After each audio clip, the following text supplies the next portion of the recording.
100%, there is so much hope. You can recover from trauma. It is possible. It is absolutely 100% possible, and there is Mhm. so much hope.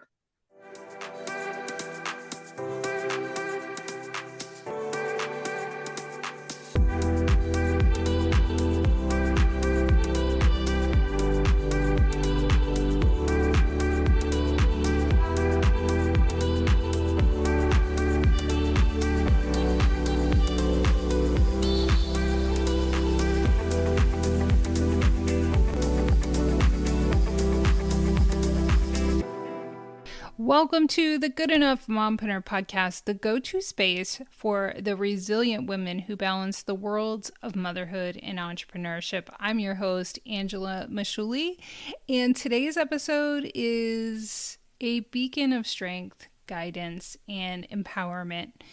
In the realm of mompreneurs, we often find ourselves navigating through a maze of challenges, and sometimes these challenges go beyond the realm of business.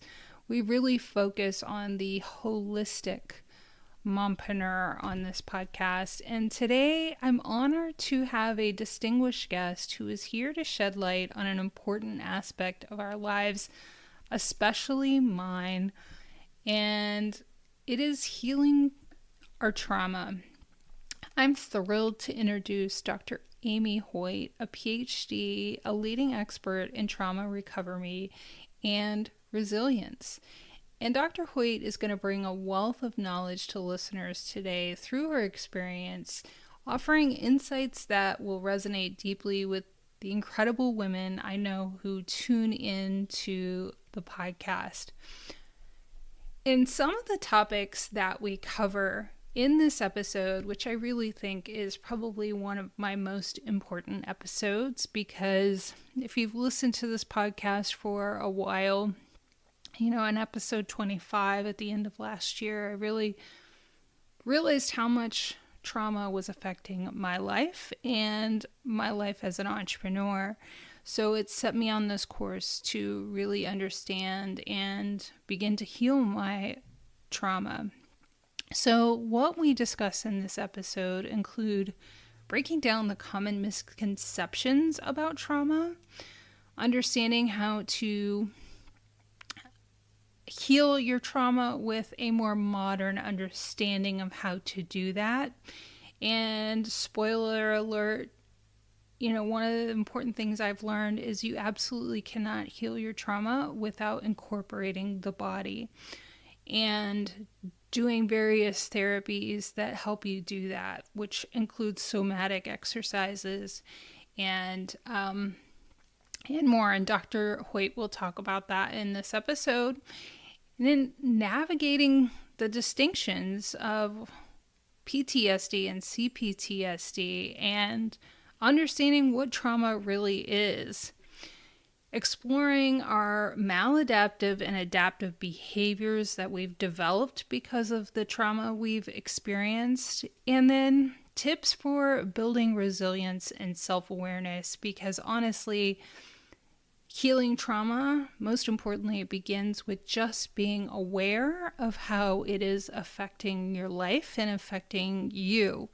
So that is so important, and we talk about that. And then we talk about overcoming obstacles like fear, perfectionism, and self-judgment, which are absolutely connected with trauma. And then recognizing the signs of healing and personal transformation. And as a result of this conversation, I had more conversations with Dr. Hoyt, and I joined the Whole Health Lab, which we talk about more in the podcast, and I'll share some reflections on that at the end of the episode. But I really want to encourage you to listen to this episode with an open mind and an open heart and a sense of thinking about how you can apply what we talk about to being aware of what's going on in your own life and maybe those around you as well. So without further ado, please help me welcome Dr. Hoyt to the podcast. Welcome to the podcast, Dr. Hoyt. I am just so happy to have you on the podcast. Honestly, talking to you feels like a bit of a graduation in someone who has been through trauma and is in the dark about the effects of trauma on their life. To be able to, we were talking a minute ago, talk about it openly and freely, and just be like, yeah, this is my life, is just so freeing. And to have somebody that I know who's been through trauma themselves and understands it so much on a very high level is so comforting. So welcome to the podcast. Thank you so much. I am so excited to be here and to have this conversation with you. I'm really Yes. honored. Thank you. I appreciate your time so much. And why don't you give listeners a little background on who, like, your story and what you're doing now? Sure. Okay. So, whenever I talk about myself as a trauma professional, I always start with my entry into the world of trauma, which was at age 8. And unfortunately, like a lot of people, I was abused at a very early age. And that experience was so overwhelming that it completely changed the trajectory of, well, the way my brain formed, for one, the way my nervous system acted, but also my life. And so, through that experience, not understanding what happened to me, not having anyone to process it with, I really started trying to figure out how to manage what was happening for me. And that led to a full blown addiction at a pretty young age. And so, alcohol was my drug of choice and was really self medicating for me. That landed me into a residential treatment facility at the age of 18, where I was, thank God, able to get sober, and then lived in a halfway house for, I think it was between 4 and 6 months. I can't remember the exact time, but it was an extensive period of time. And I was able to get more help. um, that led me into kind of rethinking some of my decisions, and those decisions were formed from trauma responses. And so really kind of unraveling all of that, and it took some time. I was still struggling mentally. Depression came up after I got sober, because that is very common for us addicts. Once we give up our drug of choice, often a mental health issue surfaces. And so, grappling with depression, I was a slow starter. Say this to my kids, because I now have 5 beautiful kids, ranging from 10 to 20. And I say, look at me. I mean, I didn't finish high school when I was supposed to. Yeah. You're going to make it. You're going to be great. Mm-hmm. So fast forward a few years, and I got married. And unfortunately, I had not really done enough healing work, that I married someone who was also very abusive. And, now through my education and through research, we understand that that is very common, that we tend to gravitate towards people that are familiar. And if familiarity was abusive, you're most likely going to gravitate towards someone who has those same tendencies, Right. because our nervous systems are comfortable with that, Right. because that's what we knew. So after I got out of a domestic violence situation, I finally, I think I was 22 or 23. And it's not funny. It's just, I have a very dark sense of humor about it now, because I've survived, right? So I Yeah. can giggle about it sometimes. Right. But that's when I decided to go to college. I thought, Right. wow, I don't want to be Right. dependent on anyone anymore, my Mm-hmm. parents or this other person. I want I want to strike out on my own. And that is Mm-hmm. actually how I got into college. And I did a bachelor's degree in Mm-hmm. women's studies and a Mm-hmm. master's degree in women's studies. And Mm-hmm. then I did a master's degree in religious studies and a Mm-hmm. PhD in religion and gender. Mm-hmm. And so that doesn't seem very much look like it's looking at trauma at all, but Mm-hmm. those weren't the words I was associating with it. Of course, once I got my PhD, I started doing research and I really started to gravitate towards those topics that were harder. Mm-hmm. And I ended up leading research in Africa on mass trauma and forgiveness. And that's Wow. really how I entered into the world of trauma through my studies of mass trauma. And through That's that, really learned more about what trauma looks like, how it's held in the body, how we approach it from different globally mm-hmm. in North America versus in Rwanda or South Africa. Mm-hmm. And then I started working with individuals with trauma, and that's where I'm at now. And I couldn't be happier to do this work. My goodness. I mean, It's a there lot. is such a need for people like you because, as I hope to kind of get as we talk, is how our perspective on trauma has changed and how we treat it. Mm-hmm. Um, I mean, and why you're so important for listeners if you're new or don't know my story.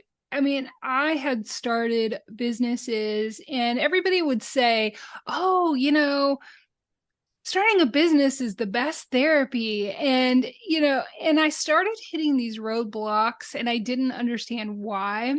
And then I had somebody who was a coach to my daughters who, for the first time in a decade after my mom had passed away, had such toxic behavior that I hadn't been exposed to. And I just had this visceral reaction to. Mm-hmm. And I started going down the rabbit hole of trying to understand her behavior. And I was like, oh my gosh, this is me. And your statements about trying to out achieve your trauma, Yeah. 100% me. Yeah. It was like, look what I've done. So then it hasn't affected me. Look at me. I survived. Mm-hmm. It didn't bother me. I've done it. I don't know. So Yeah. And I, Angela, that what you're talking about is so common, especially in mm-hmm, women. And mm-hmm, it's not just look what I've achieved, so I've outrun right, it. It's also you can't feel when you're right, working 24/7 because I've lived right. that life. Oh And yeah, so it's yeah. also another numbing mechanism so Mm-hmm, that we can cut off from the body, which is right, where our felt senses live, right? right. Yeah, yeah. So, what do you think some of our biggest misconceptions are about maybe identifying what is really driving us? Or, for me, I really associate with this sense of like something chasing you. And Can so we kind of begin to identify that maybe this is something happening in our lives that's driving us instead of. yeah, that there's some subconscious Mhm, stuff we've tucked away. Yeah, mhm. that's a great question. So, some of the misconceptions we have about trauma are that one will know that we had trauma, Yeah, that we'll be super aware of it, and I think there is definitely a cultural awareness that's coming about around the concept of trauma. yeah, Another misconception is that we can out talk our trauma, that talking about it or just being educated about it is enough. yeah. And these are all pitfalls I can attest to. Okay, so Mhm. I always joke in our team meetings, I'm patient zero because I've done all this. So of course, Right. no judgment. But some of the other misconceptions are that trauma is just a single event, right? It's something Mm. bad that happened to you. And we now know through the research that complex trauma is the good things that didn't happen to us in Mm. childhood, right? And that's childhood trauma as well as complex trauma because they were sustained patterns. Mhm. So not getting those hugs or not getting any sort of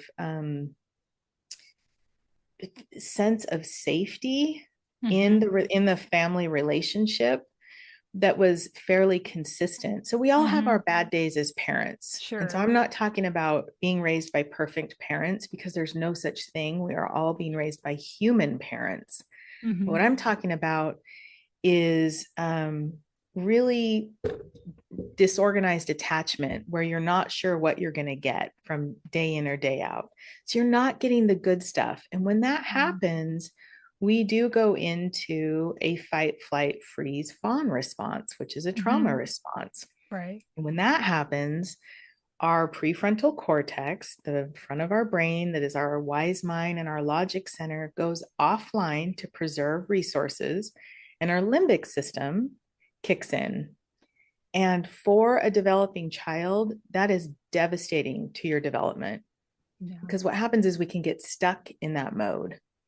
And then Mm-hmm. we start developing our personalities, and our personality traits end up accidentally being trauma responses, right?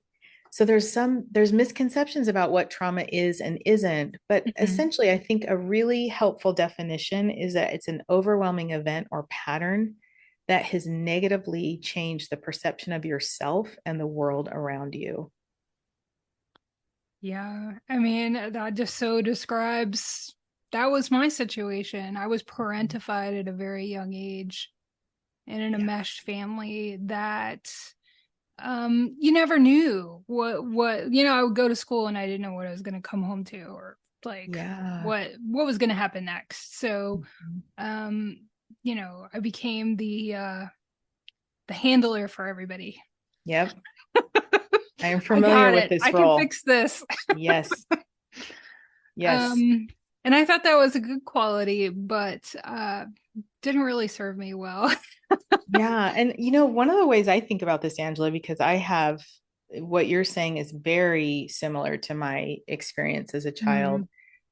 One of the ways we like to teach our clients to look at this is that those responses, they were needed for our survival. So they developed out of a need. And in that sense, they're strengths, right? Right. And so now if we can learn to moderate those responses, Right. like look at you as an entrepreneur and as a mother and as a podcast host, those also come from those same responses.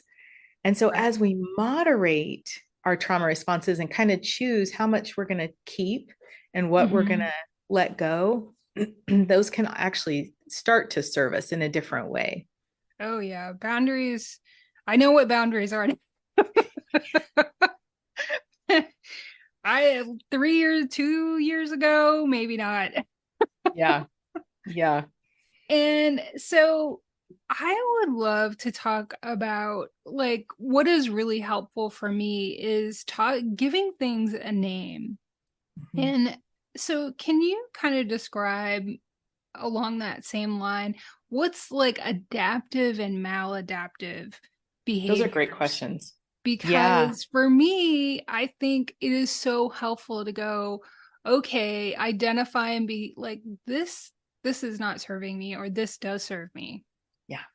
Okay, great question. So think about my story that I told, and I had this trauma. I didn't know what to do about it. And so I started drinking. So that would be a maladaptive response to the trauma.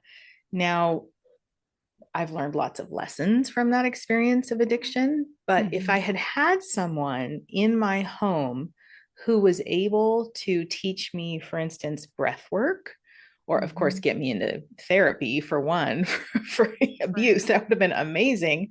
But let's just say I still didn't tell anyone what happened. It was a foster boy who lived in the home, and maybe I kept the secret. Okay. But maybe I'm showing all these responses still.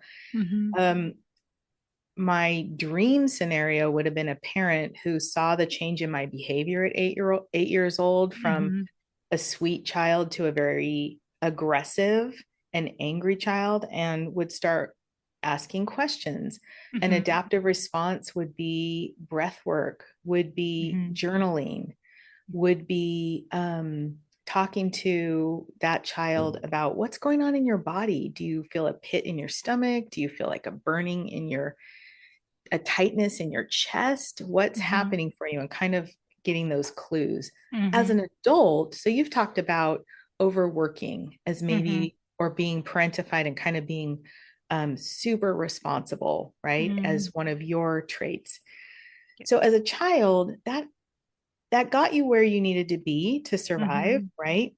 And that was partially maladaptive because you ended up having to morph into this super woman, this super child, Right. and actually be a woman, which you weren't.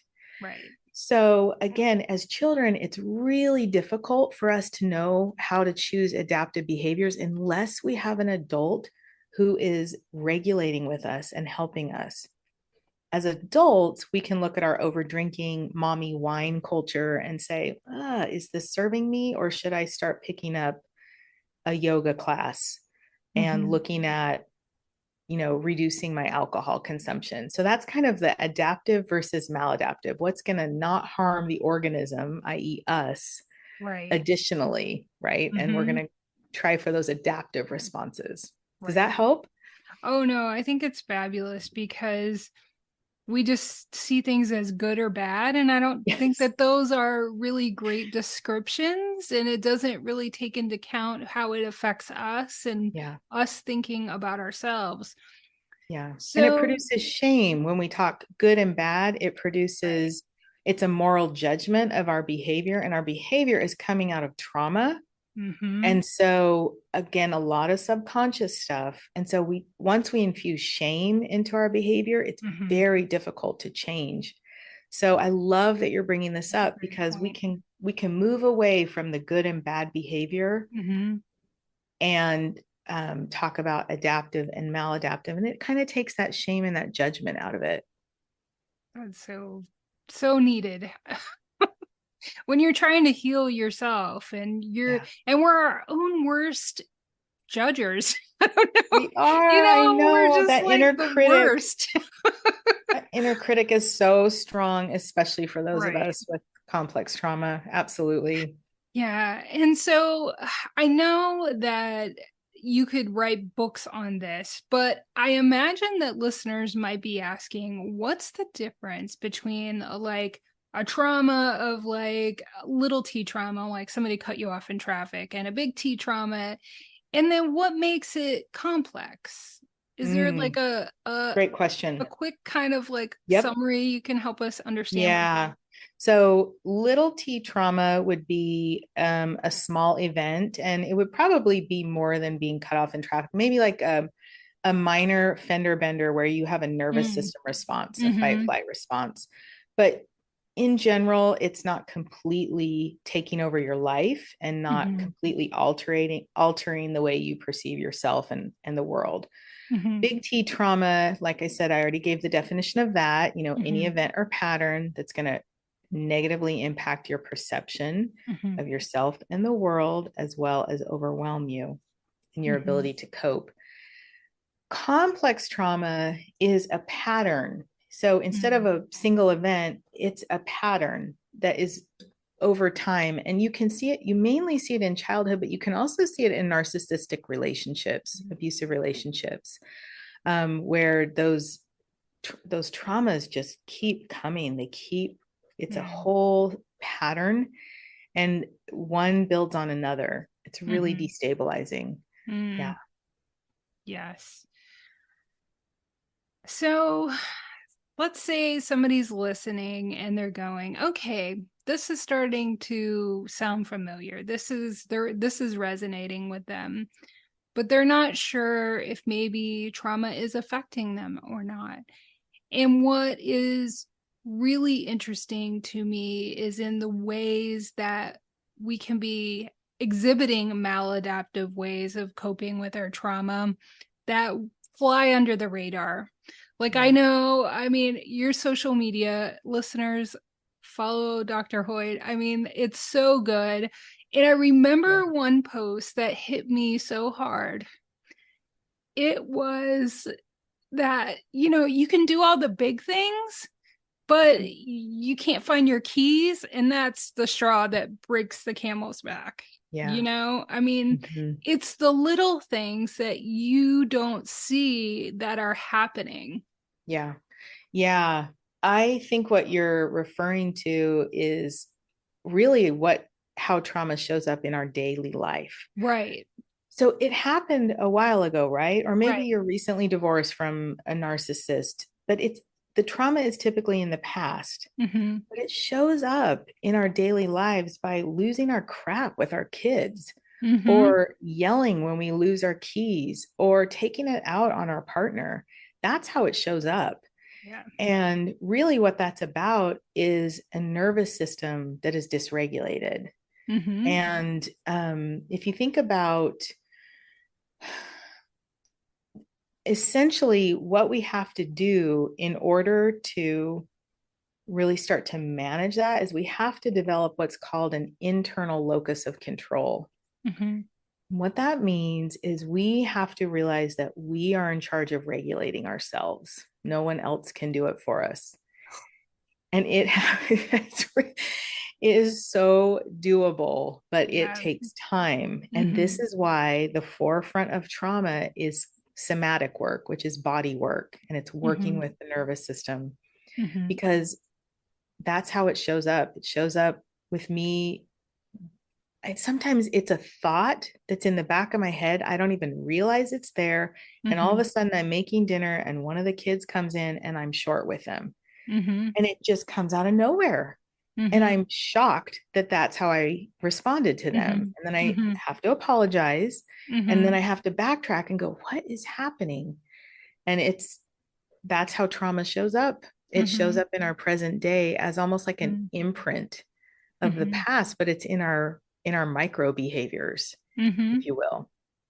Yeah. So, do you have any common ones that people don't typically associate with maybe trauma, but tend to be common? Hmm. Well, there's a lot of, it's really interesting because right now in the field of trauma, there's a lot of discussion about are many of the mental health illnesses, are they actually trauma responses? And so there's a Mm. pretty large group of doctors and therapists who feel that depression, some anxiety, some ADHD, um, Mm. insomnia, of course, that Oh, yeah. that these are actually symptoms of Mm-hmm. trauma.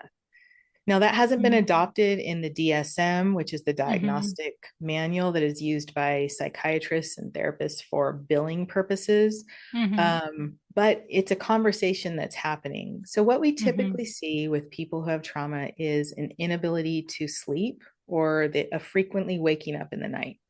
We Mm. see anxiety. We see a lot of headaches, Mm. persistent stomach aches. We see a Mm-hmm. lot of autoimmune disorders. We also see depression, um, a lot of numbing behavior. So it can be over Mm-hmm. drinking, maybe not a full blown addiction. Mm-hmm. It can be porn. It can be gambling. It can be Mm-hmm. overworking. We actually do see a lot of overworking because it's socially acceptable. Mm-hmm. There's not a lot of judgment if you're out achieving everyone. Mm-hmm. People tend to reward you for that. Mm-hmm. So those are a lot of the symptoms that we see. Mm. And honestly, if you're wondering as a listener if you have trauma, start just looking at the symptoms. There's over 40 symptoms. Some of them are Mm-hmm. pretty random, like an inability to have a sense of direction. I actually have that one. It comes from being so removed Yes. from your body in space and Yes. time during the event. It actually Mm-hmm. affects the way you understand your body in space and time. Mm-hmm. So I am perpetually lost when I'm driving. And Mm-hmm. it's a frustrating and stubborn symptom that I have. I Mm-hmm. haven't yet been able to minimize that symptom, but there's Mm-hmm. 40 symptoms of trauma. Mm-hmm. If you have ADHD, that doesn't mean you have trauma. Mm-hmm. But if you have ADHD and insomnia, and you are consuming a bottle of wine at night, Mm-hmm. and you are having conflicts in a lot of your friendships or your relationships, those are things to get curious about. Doesn't mean you have trauma, but I would approach it with loving curiosity. What is Mm-hmm. happening to me, and what are the clues I'm getting? Yes. One, a couple of the, and two, for me, I would, my husband would make comments about things. Like, I noticed that I am like, I used to be really bad before I realized what was happening about going to bed at night. Mm-hmm. Oh, you Like, would stay up late. yeah. Oh, yeah. chronic Mm-hmm. stayer upper. It's Mm-hmm. like, That's, what is happening? And then I yeah. was very much triggered around time. Yeah. Like, like when I had to be somewhere, I would subconsciously slow down. Like I felt like, you know, the something was chasing me more at that time. Interesting. So Yeah. I think it's just helpful too to just be aware. I mean, I love your podcast with your sister, Mending Trauma. I mean, Thank it's you. so fabulous, just the Thank interaction you. between you two and the topics. But you mentioned curiosity, and I love how you talk about benevolent curiosity. And Yeah. so, how can we start to apply that and use that? Because I think that that's a really useful tool to become aware of maybe Mhm. how past experiences are affecting us now. Yeah, that's a great question, Angela.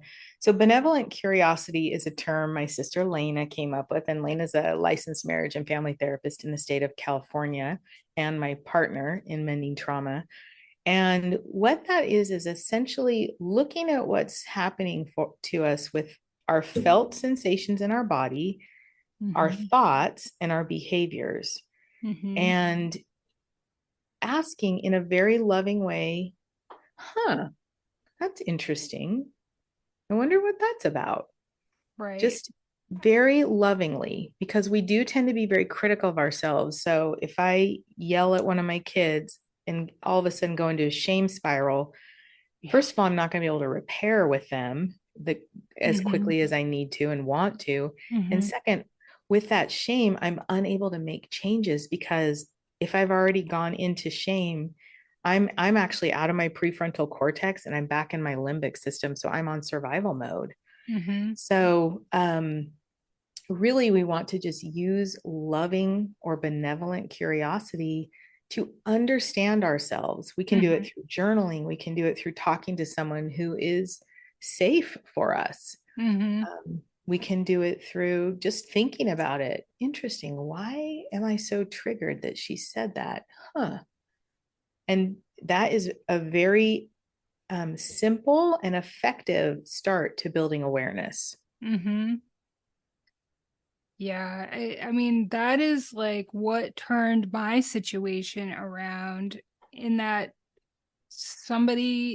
I had this confrontational phone call in which somebody was insulting me, but then I found myself apologizing to them. Oh, yeah. Yeah. And then I suddenly felt like I was 6 years old. And I'm like, Oh, what is happening? yeah. Did you identify what was going on for you? Oh yeah. Yeah. So, uh, yeah, I think that curiosity, leading to a heightened sense of awareness Hmm. is so important. And Yeah. now I go straight to that place instead of, Yes. for the most part, yeah, Good. this whole shame spiral, which is, Yes. I love that name because that's exactly what it feels like. Doesn't it? Yeah. And You're I love that you're using curiosity. The other thing it does for us is it puts us in the observer position. right. So we immediately start observing. And once we become the observer, Mm-hmm. we are able to widen our perspective and also Mm-hmm. get out of the limbic system. We don't want to Right. stay there unless there Yeah. actually is a bear or a tiger or Right. someone that we need to get away from.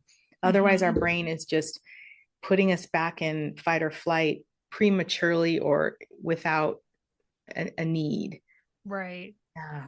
No, I think that that's just such an important thing for anybody to just have in their toolbox. Yes. Agreed. Yes. Yeah. So another interesting thing about, maybe your understanding that you may be dealing with some trauma that you need to heal. Mhm. But what is so confounding is that to do the work feels so scary. It does. It does. We will do anything, literally anything to avoid those feelings again Yeah. of of the trauma. And that's the the rub of this whole thing is we spend 20 to 30 to 40 years running from those feelings, Right. but we cannot heal and recover Mm-hmm. until we allow ourselves Yeah. to feel the felt sensations. But what is Mm-hmm. beautiful is when you Mm-hmm. work with people who are trained and certified in trauma, Mm-hmm. we know that we don't want a client to immediately go right into the past. We want to Mm-hmm. actually titrate them so you feel Mm-hmm. a little bit and then you come back to the present moment. And that is it's a very stepped way of helping people Mm-hmm. feel Mm-hmm. without going right back into the past. We Yeah. don't necessarily do it through talking about the event Mm-hmm. either. Mm-hmm. Talk therapy is wonderful for many, many things. I love it for couples therapy. I love it for family therapy, which our family and my husband and I have used for both. When it comes to trauma, talk therapy is not as effective when Yeah. it's not combined with somatic work and with EMDR and Right. other therapies such as internal family systems. Oh. So we want to make sure we're working with someone who's Mm-hmm. certified or Mm-hmm. trained. Mm-hmm. There's not as many that are certified, but you can Mm-hmm. find them. I was Mm-hmm. certified through Bessel van der Kolk's organization. Mm-hmm. Um, and I know he each year is certifying more and more people. Mm-hmm. So we want to work with someone who knows how to allow us to get into that feeling and then Mm-hmm. help bring us back in a very managed way. Mm-hmm. Will it hurt still? Yes. Will it Mm-hmm. overwhelm you? Not if you're working with someone who is helping you titrate. Right. So I think it's a perfect opportunity to talk about your program. I mean, I think one, I think it's so, I don't know, for me anyway, to work with somebody who has been through the trenches too. Yes. Yes. And for me, I was not interested in just talk therapy. I mean, Yeah. and I think a lot of people who have been through difficult things just don't want to sit and rehash it, Yes. especially without this kind of promise or hope that there will be some healing Yeah. instead Sure. of just talking about it. Yes. So, can you talk about your program and how it incorporates all of those things together? Because I think it's just really interesting. Absolutely. So the reason we started Mending Trauma, and our program is called the Whole Health Lab, Mm-hmm. is because of our past experiences of having trauma and knowing how to heal. At this point, we've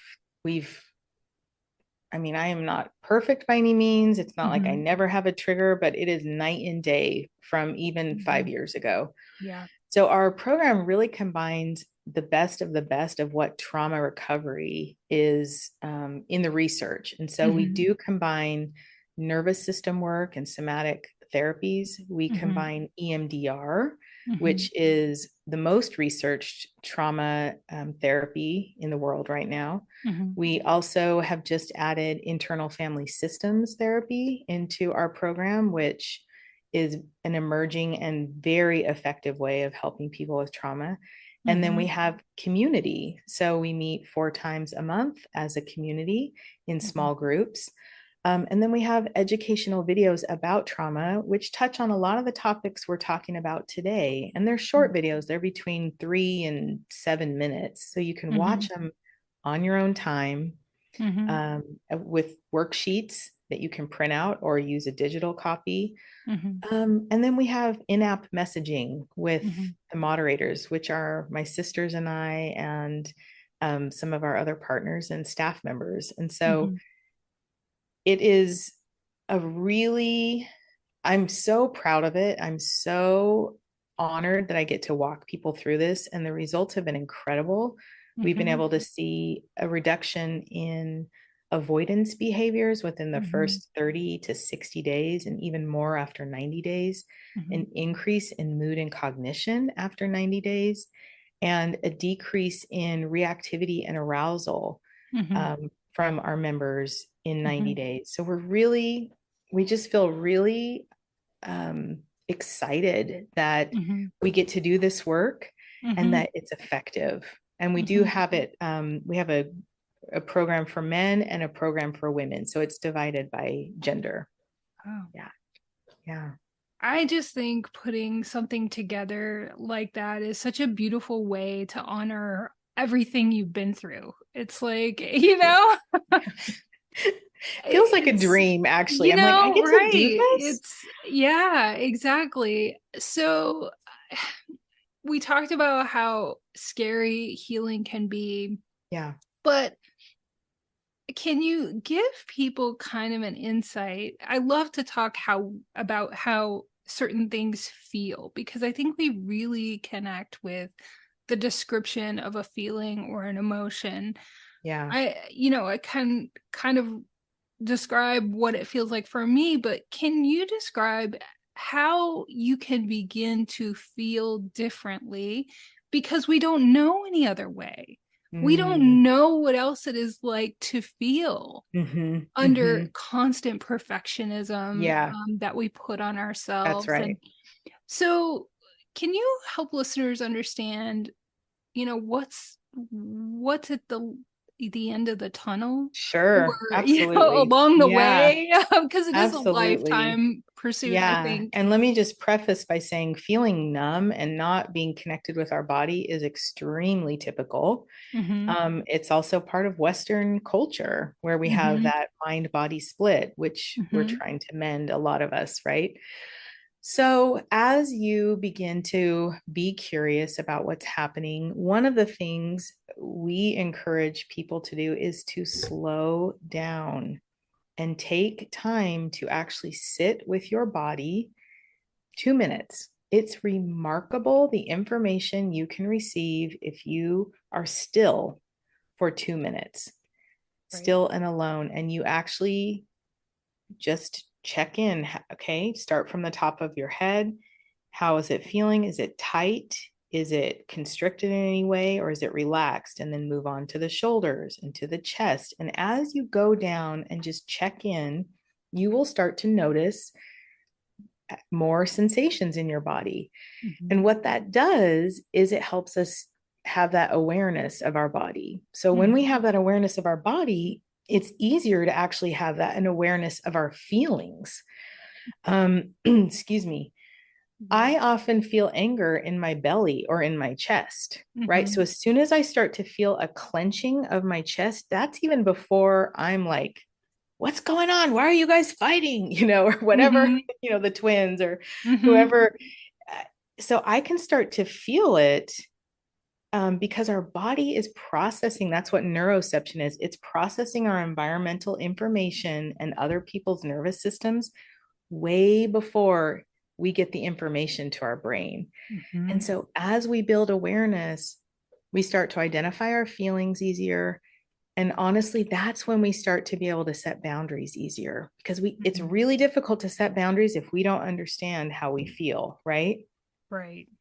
And so Yeah. then it's step after step after step, but we're a firm believer in micro steps because the Mm-hmm. brain doesn't reject large changes. When you try Mm-hmm. and if you've ever tried to do a new fitness program that's so radically different than anything you've done, it's Mm-hmm. very difficult for the brain not to feel threatened. Mm-hmm. So the same thing with healing. We do micro steps and we gradually build and build and build.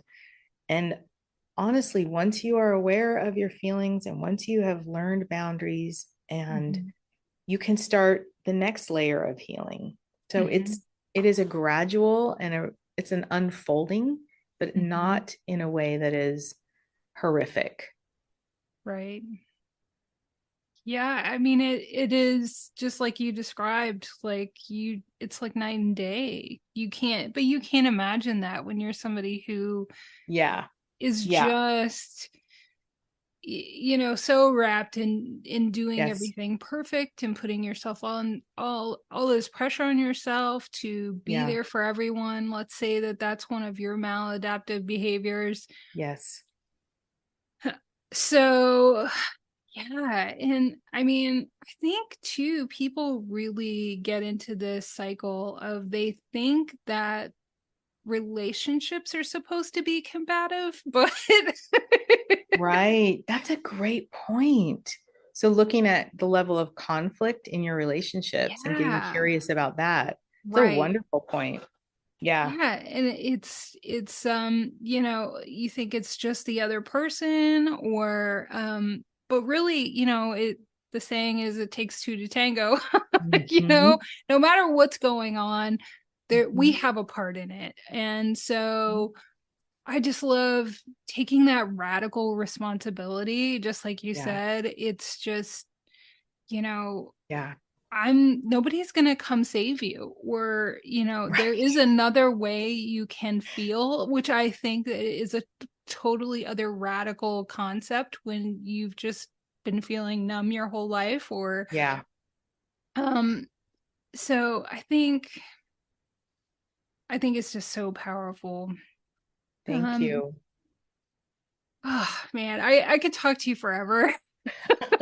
It's But this is, really great. I mean, the mental health. I did an episode at the end of last year when I was realizing what was going on with me. Yeah. And we're not talking enough about the mental health of entrepreneurs. There is an epidemic of, you know, especially with online entrepreneurs, which is mostly who I work with. And I'm an Yeah. online entrepreneur.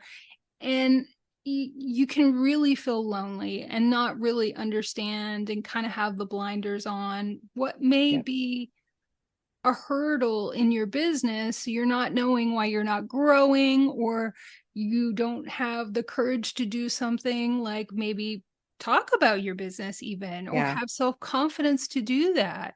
Yeah. um you know, this can be having that curiosity about maybe this is something that's going on for you. So I hope that Absolutely.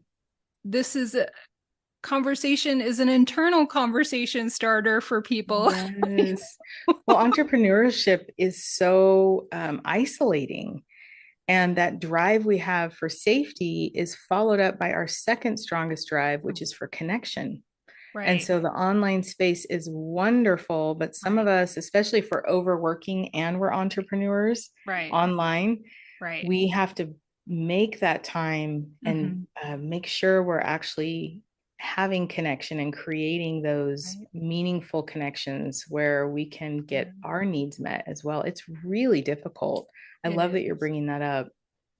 It is so tough too. And we didn't really talk about it, but another aspect that's very difficult is when you do start in your healing process and you start creating boundaries, and the people around you who aren't a fan of that and are used to being able to, you know, manipulate you, or, you know, used to the way you used to be and Yeah. behave, have a really hard time with that. Yes, definitely. Yeah. And um, that is really difficult because we talk a lot about how we need boundaries and we set boundaries, and that's not your problem, that's their problem if they can't get Mm-hmm. on board, et cetera, et cetera. But the Mm-hmm. reality is there's an internal dialogue that we're all having. I hope they still love me. I hope Mm-hmm. they still like me. Mm-hmm. And part of that is that fawn response where we Right. just are collapsing Yeah. because we want that acceptance.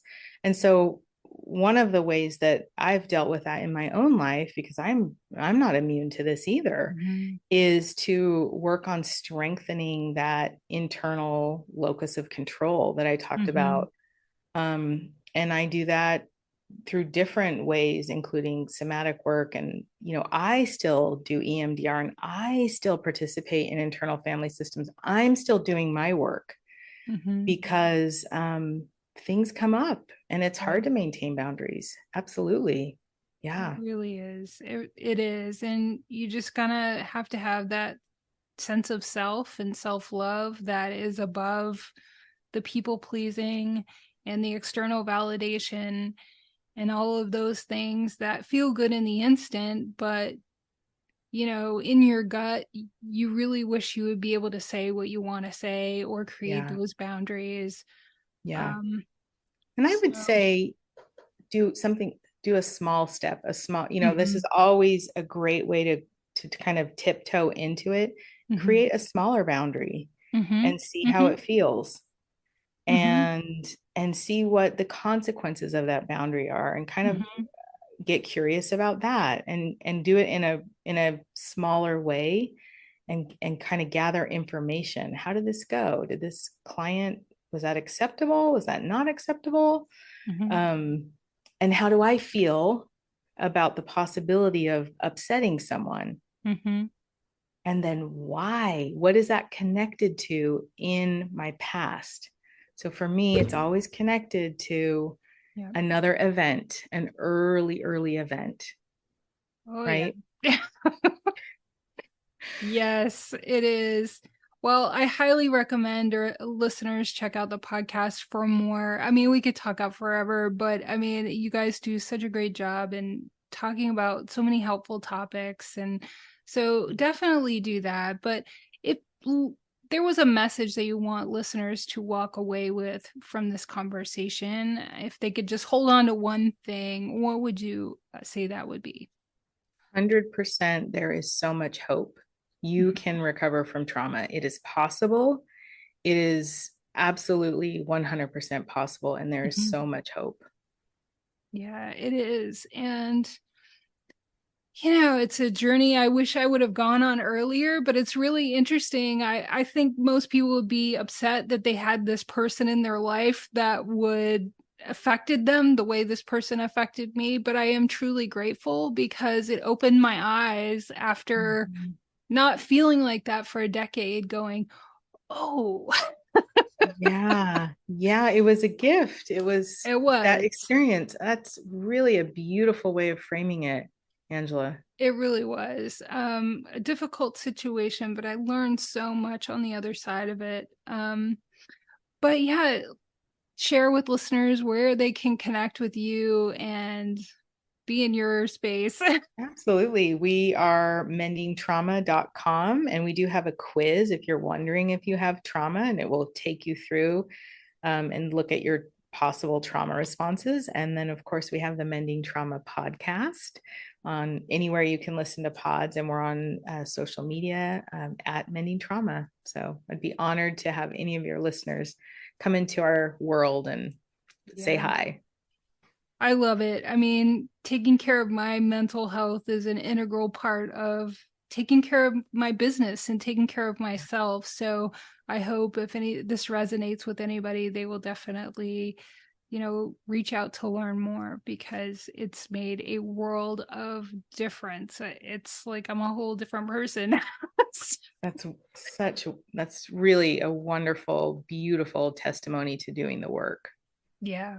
And you have to do the work though. You have Yeah. to, it's scary. It's not easy, takes time, but you have to be dedicated to it. Yeah. And I'm so glad people like yourself are out there waving a flag of hope and Yeah. just, being an example of, going through it and helping others. I think it's just incredible. And I'm so delighted to have you on the podcast. So thank you Thank you, so Angela. much. It was my pleasure.